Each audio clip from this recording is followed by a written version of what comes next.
Alright, chat, what's up? Welcome to part 7 of our chess course. Today we explore the 1,500-year story of how chess evolved from an ancient wargame to a worldwide mind sport. A lot of you probably just boot up your favorite chess app and start playing, but the game you're playing has an insane history. It's literally a story that spans continents, empires, and centuries. We're going to break down how this game went from a 4-player dice game to the 2-player strategic battle we all know and love. It's a crazy evolution, and understanding where the pieces came from and why the rules are the way they are can actually give you a deeper appreciation for the game. So, where does it all begin? It's not with some grandmaster in a suit or a computer engine calculating millions of moves. No, the story of chess is much older and, honestly, much cooler than that. We have to go way back, like 1,500 years back. The game didn't even look the same. The pieces moved differently, and the objective wasn't always just checkmate. It's a fascinating puzzle of history, and piecing it together is almost as satisfying as finding a brilliant move in a tough position. Let's not waste any more time. Let's start at the beginning, in India. We're going to trace the path of this game from its origins. See how it got twisted and changed by different cultures, and finally, how it landed on your screen. This isn't just a history lesson, it's the biography of chess itself. We'll look at the key moments, the big rule changes, and the people who shaped the game. From ancient Indian battlefields to the digital arenas of today, it's an epic journey. So, get comfortable, maybe grab a drink, and let's dive right into the deep, rich history of chess. Okay, so let's get into it. The absolute earliest ancestor of chess that we can trace with any confidence is a game called Chaturanga. This pops up in the Gupta Empire in India around the 6th century. The name itself, Chaturanga, literally translates to 4 limbs or 4 divisions, and it was a direct representation of the Indian army at the time. You had infantry, you had cavalry, you had elephants, and you had chariots. It was a war game, through and through, designed to simulate battlefield strategy on a board. Now, the board was an 8x8 grid, just like what we use today. It was called an ashtapada. But here's the first big difference. It was often a 4-player game. Yeah, 4 players, each with their own set of pieces in a different corner of the board.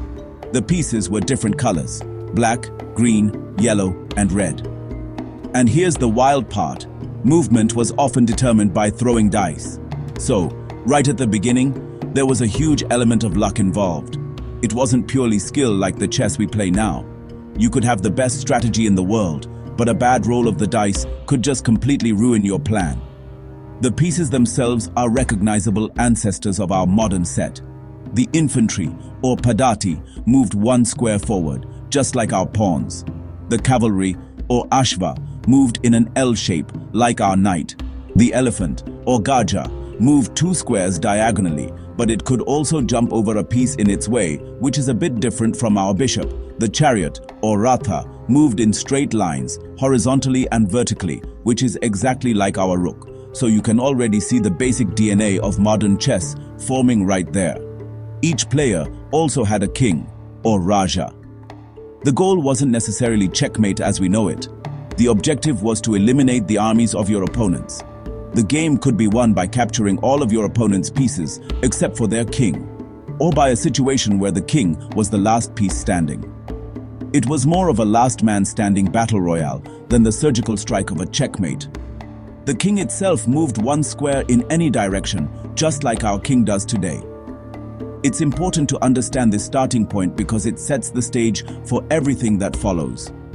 The game was a simulation, a way for generals and nobles to practice and think about warfare.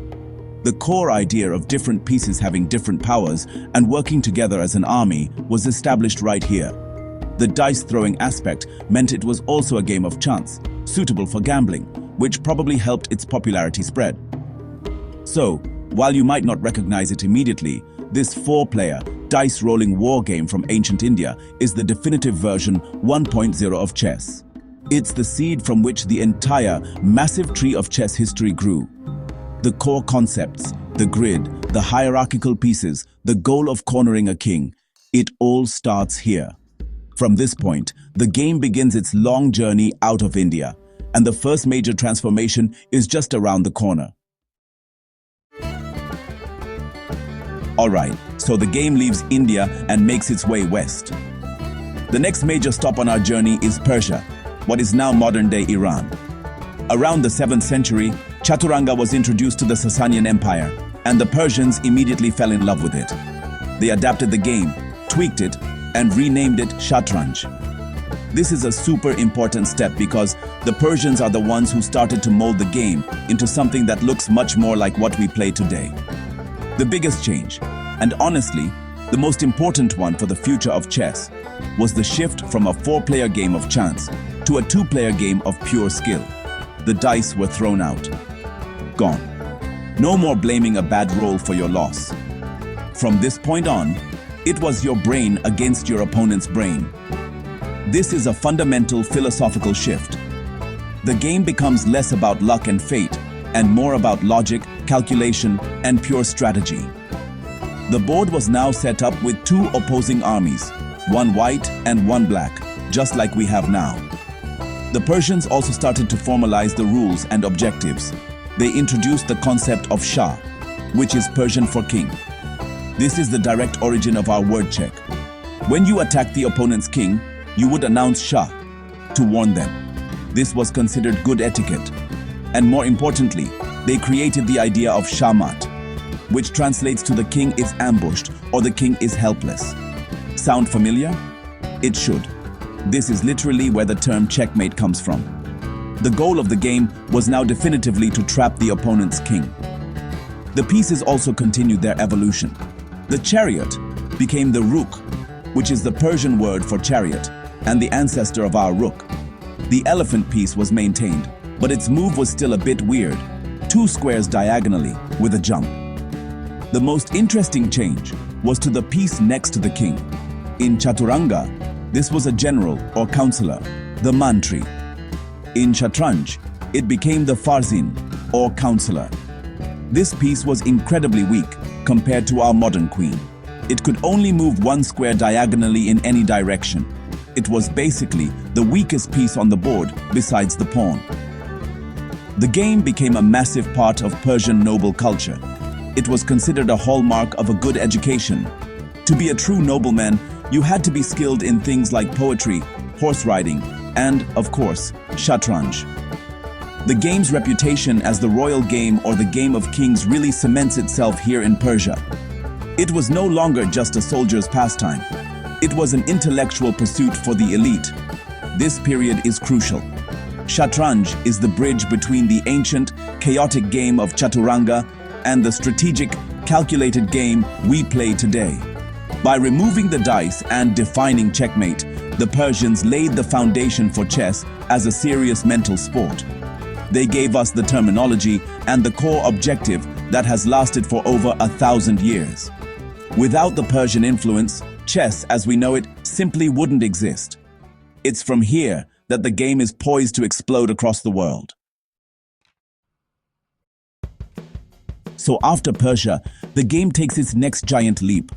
When the Arab caliphates conquered Persia in the 7th and 8th centuries, they didn't just conquer the land, they absorbed the culture. And a huge part of that culture was Shatranj. The Arabs became completely obsessed with the game. This period, from the 8th to the 10th century, is often called the Golden Age of chess, because the Arabs didn't just play it, they studied it. They elevated it to a science. The game, which they still called Shatranj, spread like wildfire throughout the entire Islamic world. Arab traders and conquerors took it everywhere, from North Africa and Spain to the Byzantine Empire. For the first time, the game had a truly international reach. It became a common pastime in the bustling cities of Baghdad, Damascus, and Cordoba. It was played by caliphs and scholars, merchants and soldiers. Everyone was playing it. But the real revolution during this era